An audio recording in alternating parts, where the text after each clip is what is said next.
ભગવાન બિરસા મુંડાની 150મી જન્મ જયંતિ. એમનો જન્મ 15મી નવેમ્બર 1875 ઉલ્લીહાટુ એટલે ખૂટી ગામમાં થયો હતો, છોટા નાગપુર, પણ હાલમાં એને ઝારખંડ રાજ્ય તરીકે સ્થાપિત થયું છે. એમનું મૃત્યુ 9 જૂન 1900 એટલે કે ખાસ 25 વર્ષનું એમનું આયુષ્ય હતું. માતા કરમીબાઈ, પિતા સુગના મુંડા એટલે મુંડા એક જ્ઞાતિના આદિવાસી જાતિમાં એમનો જન્મ થયો હતો.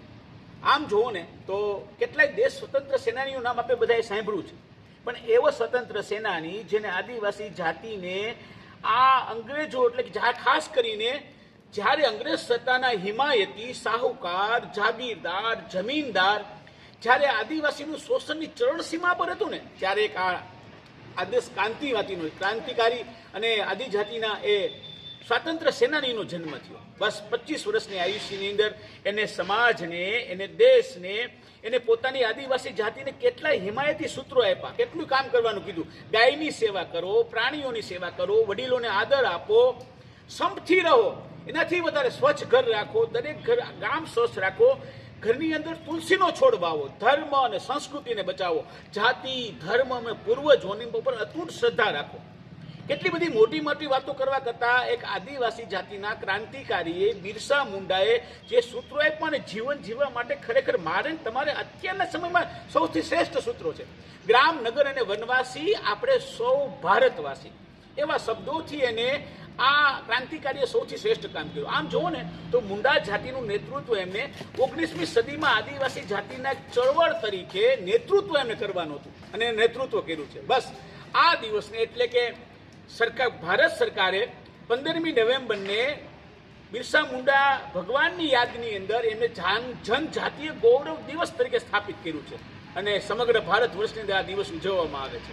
એટલે હું તમને ફરી વાત કરું કે 1895માં જ્યારે અંગ્રેજો સામે એક આંદોલન શરૂ થયું, એનું નામ હતું ઉલ ગુલાન, અને ઉલ ગુલાનનું નેતૃત્વ કોને કર્યું હતું? એ બિરસા મુંડાએ કર્યું.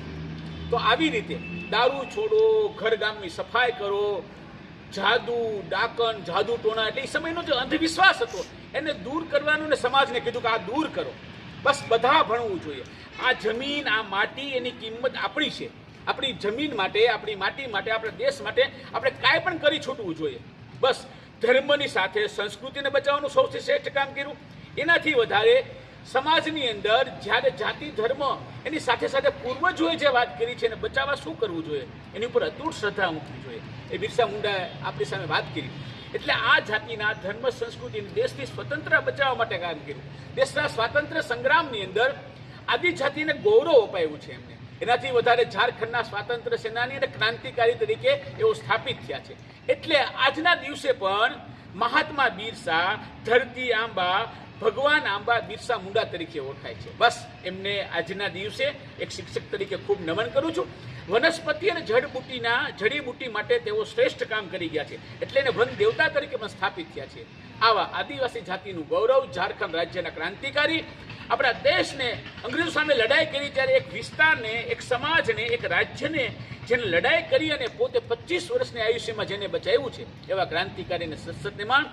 બિરસા મુંડા ભગવાનની જય, ભારત માતા કી જય.